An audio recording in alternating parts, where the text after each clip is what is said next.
अस्सलाम वालेकुम, मैं हूं आबिद अंडलीब। नाजरीन, जो ज़मीर फरोश हैं उनकी हर जगह तजलील हो रही है। अपने हलकों में तो होती है, लेकिन सुप्रीम कोर्ट में और इलेक्शन कमीशन में भी जो उनकी तजलील होती है वो बड़ी सुनने के लायक होती है। इलेक्शन कमीशन ने आज कौमी असम्बली के जो ज़मीर फरोश हैं उनके हवाले से जो फैसला है उसको तो महफूज कर लिया, उस पर भी मैं आपको बताता हूँ कि क्या होने जा रहा है। लेकिन सुप्रीम कोर्ट के अंदर आज बड़े सख्त रिमार्क्स दिए चीफ जस्टिस ने। उसके साथ साथ जो अजहर सदीक है उन्होंने बड़े शानदार दलाइल दिए। काफ लीग से अजहर सदीक प्रेजेंट कर रहे हैं काफ लीग का केस इन लोटों के हवाले से, और इस हवाले से एक बड़ा इंटरेस्टिंग लम्हा भी आया कोर्ट रूम के अंदर। अजहर सदीक ने आज अदालत को कन्विंस करने की पूरी कोशिश की। उन्होंने ये बताया कि ये जो 63A है ये बुनियादी तौर पे बना ही इनराफ को रोकने के लिए था।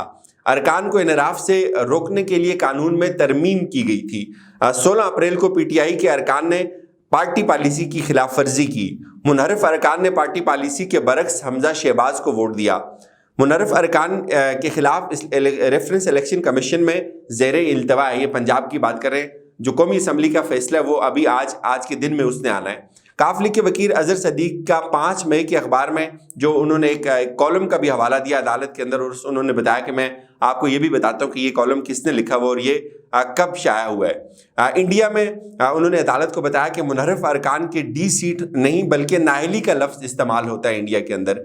इंडिया के 10 शेड्यूल में मुनहरफ रुकन की नाहली की मुयाद कितनी है।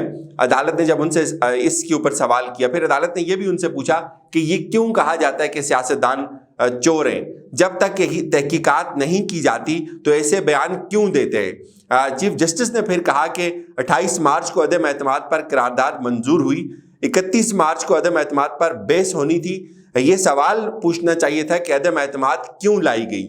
31 मार्च को अरकान ने अदम एतमाद पर वोटिंग का मुतालबा किया। चीफ जस्टिस ने मजीद कहा, हमने आइन का तहफ़्फ़ुज़ करना है, इसलिए आर्टिकल 63A की तशरीह का रेफरेंस सुन रहे हैं। मुनहरफ अरकान से मुतल्लिक़ आर्टिकल 63A का कोई मकसद है। आइनी तरामीम के जरिए 63A को लाया गया था। फिर चीफ जस्टिस ने यह भी कहा, इलेक्शन कमीशन में नाअहली रेफरेंस पर राय नहीं दे सकते। मुनहरफ अरकान का मामला इलेक्शन कमीशन में इस वक्त चल रहा है, लेकिन इस पे अजहर सदीक ने कहा जी कि मेरा मुकदमा जो है वो नाअहली रेफरेंस नहीं है। मेरा मुकदमा ये है कि दिन की रोशनी के अंदर एक पार्टी के मैंडेट पर डाका डाला गया, इस मामले का जायजा लेना चाहिए। तो इस पे जस्टिस मजहर आलम मियां खेल ने कहा कि इस मामले का जायजा जो है वो इलेक्शन कमीशन ने लेना है। इलेक्शन कमीशन के फैसले के खिलाफ अपील सुप्रीम कोर्ट ही आएगी।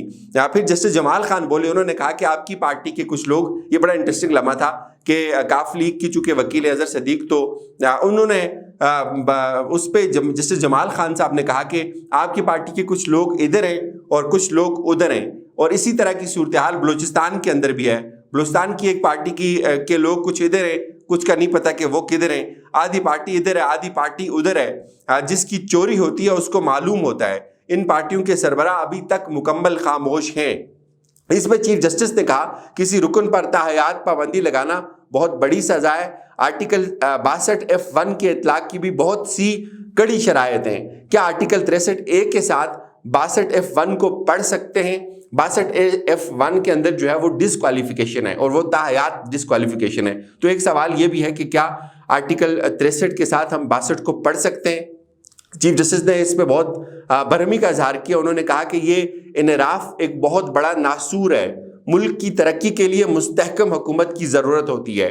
1970 से जो म्यूजिकल चेयर चल रही है इसे ख़त्म होना चाहिए। इस पर अजहर सदीक ने कहा, सर मेरी नज़र में ये जो कानून है ये अभी इतना मौसर नहीं है, अभी भी हार्स ट्रेडिंग होती है। किसी के इसमें चीफ जस्टिस ने कहा कि किसी के गलत इकदाम का फायदा, किसी को भी उसके गलत काम का फ़ायदा उठाने की इजाज़त नहीं देंगे। कानून के अंदर अदालत तो कोई तब्दीली नहीं कर सकती। इस पे चीफ जस्टिस एजाजुल हसन ने कहा, इनराफ की एक सज़ा तो डी सीट होना होता है, डी सीट के साथ साथ दूसरी सज़ा क्या हो सकती है? आर्टिकल 63A में नाअहली की मयाद का जिक्र नहीं है।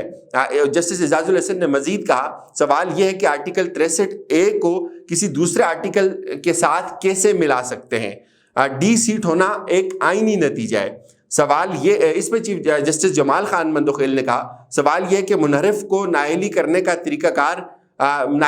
तरीकाकार क्या होगा? क्या नाअहली के लिए ट्रायल होगा? जस्टिस जमाल खान ने मजीद कहा कि अगर रिश्वत का इल्ज़ाम लगाया गया है تو اس کے شواہد کیا ہوں گے؟ جسٹس اعجاز الحسن نے بہت ساری چیزوں کو جواب دے دیا، پھر خود ہی بہت ساری چیزیں کلیئر کر دی کہ انحراف بذات خود ایک آئینی جرم ہے۔ پھر اس پہ اٹارنی جنرل بھی جو ہے وہ پھر عدالت کے اندر آئے۔ منصور آوان جو تھے انہوں نے جو آپ کو پتہ ہے کہ سپریم کورٹ کے اندر، اسلام آباد ہائی کورٹ کے اندر، لاہور کورٹ کے اندر جتنی بھی بارز ہیں ان کی ایک بڑی ایفیلیشن رہی ہے نون لیگ کے ساتھ، تو انہوں نے آج جو دلائل دیے وہ بڑے حیران کن تھے۔ وہ یہ کہتے ہیں کہ 63A کی تحت منحرف رکن کا ووٹ شمار ہونا چاہیے، اور ویسے بڑی حیران کن بات ہے یہ۔ منحرف رکن کی نااہلی کی میعاد کیا ہوگی، اس پہ جب عدالت نے سوال پوچھا تو اس پہ انہوں نے عدالت کو بتایا کہ جو منحرف رکن ہے الیکشن، اس کی جو سزا ہے وہ زیادہ سے زیادہ ڈی سیٹ ہونا ہے۔ قانون سازوں نے منحرف رکن کے لیے نااہلی کی میعاد مقرر نہیں کی ہوئی، اور یہ چیز یاد رکھیں کہ جو 62F1 ہے اس کے اندر اگر نااہلی ہوتی ہے تو پھر وہ تاحیات نااہلی کنسیڈر کی جاتی ہے، جیسے بہت سارے لوگ نااہل ہو چکے ہیں۔ اس پہ جسٹس منیب نے کہا کہ اعتراض رضا ربانی جو تھے انہوں نے وہ تو ووٹ دیا تھا، انہوں نے تو فوجی عدالتوں کی خلاف بات کی تھی، اس کے اوپر وہ روئے تھے بہت زیادہ، لیکن پارٹی پالیسی کے خلاف نہیں گئے تھے، ووٹ تو انہوں نے بھی دیا تھا۔ رضا ربانی نے ضمیر کی آواز کے باوجود ووٹ پارٹی پالیسی کے تحت ہی اپنی پارٹی کو دیا تھا۔ رضا ربانی نے پھر اس پہ انہوں نے مزید بھی کہا کہ بلوچستان اسمبلی میں ایک رکن نے پارٹی پالیسی سے انحراف کیا اور وہ ڈی سیٹ ہوا۔ جسٹس جمال خان مندوخیل نے کہا کہ وہ جو شخص ڈی سیٹ ہوا تھا وہ آج بھی ایک سیاسی جماعت کے اندر جو ہے وہ سینیٹر ہے۔ تو اس پہ جسٹس اعجاز الحسن نے کہا کہ کیا تاریخ میں کسی رکن کے ضمیر کے مطابق انحراف کرنے کا کوئی ڈاکیومنٹ ہے؟ تو آج جو اظہر صدیق تھے ان کے دلائل تو مکمل ہوئے، لیکن الیکشن کمیشن کی میں آپ کو بتاؤں اس وقت سپریم کورٹ کے اندر ایک تھوڑا سا ریسٹرینٹ ہے، وہ یہ ہے بنیادی طور پہ کہ ایک جو لوٹوں کا کیس ہے وہ الیکشن کمیشن کے اندر چل رہا ہے، تو الیکشن کمیشن لوٹوں کی نااہلی کا فیصلہ کرنا ہے، اس نے جو ریلیونٹ فورم ہے وہ الیکشن کمیشن ہے، اور الیکشن کمیشن کے اوپر تحریک انصاف کی جو رائے ہے وہ آپ سب لوگ جانتے ہیں۔ تو اس پہ جو الیکشن کمیشن فیصلہ کرے گا وہ معاملہ دوبارہ سپریم کورٹ کے اندر آئے گا۔ ظاہر ہے اگر الیکشن کمیشن ان کو نااہل کرتا ہے تو پھر وہ سپریم کورٹ کے اندر آئیں گے، اگر الیکشن کمیشن ان کو بچا لیتا ہے تو پھر جو اس وقت کی اپوزیشن ہے تحریک انصاف وہ دوبارہ سپریم کورٹ کے اندر آئے گی کہ الیکشن کمیشن ان کو کیسے بچا سکتا ہے۔ جیسے آپ کو یاد ہوگا الیکشن کمیشن نے ڈائریکشن ہائی کورٹ کے ایک بینچ نے ڈائریکشن دی تھی الیکشن کمیشن کو کہ آپ 30 دن کے اندر ہمارا کیس تحریک انصاف کے خلاف جو ممنوع فنڈنگ کا کیس ہے اس کو سنیں، تو اس کو پھر بعد میں سسپینڈ کر دیا گیا تھا۔ تو اسی طرح اب بہت ساری چیزیں اور بھی ایکسپوز ہوں گی، بہت سارے اور نئے چہرے بھی اس کے اندر آئیں گے۔ تو ایک یہ چیز بہرحال ضرور ہے کہ ایک جو پروسیس چل رہا ہے وہ الیکشن کمیشن کے اندر چل رہا ہے، لیکن الیکشن کمیشن نے بھی بہرحال دیکھنا اسی تشریح کو ہی ہے۔ یہ جو تشریح ابھی سپریم کورٹ نے کرنی ہے 63A کی کہ کیا ان کی نااہلی ہونی چاہیے، کیا ان کا ووٹ شمار ہونا چاہیے، اگر ان کی نااہلی ہونی چاہیے تو وہ کتنی ہونی چاہیے۔ آج الیکشن کمیشن کے اندر جو قومی اسمبلی کے بگھوڑے تھے، ضمیر فروش تھے، ان کے حوالے سے جو دلائل تھے وہ مکمل ہوئے، اور ان کے حوالے سے جو فیصلہ ہے وہ سنایا جانے کا امکان ہے آج کے دن ہی۔ تو اطلاعات یہ میرا اپنا ذاتی طور پہ بھی یہی ذہن ہے کہ الیکشن کمیشن کم از کم قومی اسمبلی کے ارکان کو بچانے میں کامیاب ہو جائے گا، ان کو بچا لے گا۔ وہ اس کی وہ بہت ساری ریزنز بھی دے سکتے ہیں کہ وہ ایک ریزن یہ دیں گے کہ ان کا تو ووٹ کاسٹ نہیں ہوا، پھر جس طرح سے انہوں نے عدالت کے اندر جھوٹ بولنے کی کوشش کی، عدالت کو بتایا جی کہ ہم نے تو پارٹی پالیسی سے کوئی انحراف نہیں کیا، ہم نے تو کوئی دوسری پارٹی جو ہے وہ جوائن نہیں کی۔ تو یہ تھوڑا سا ایک کمپلیکیٹڈ کیس ہے جہاں تک یہ قومی اسمبلی کے لوٹوں کا تعلق ہے۔ جہاں تک صوبائی اسمبلی کے لوٹ ہیں وہ تو بالکل لٹک گئے، انہوں نے نہ صرف خود کو برباد کیا،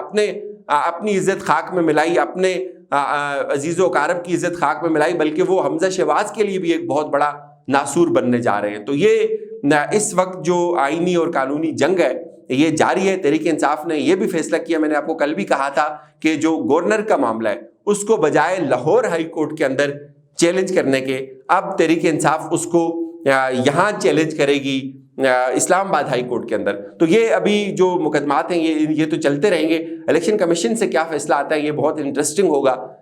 جو میری رائے تھی اس کے اوپر میں نے تو آپ کو اپنی رائے بتا دی ہے۔ اپنا بہت سارا خیال رکھیے گا۔ خدا حافظ۔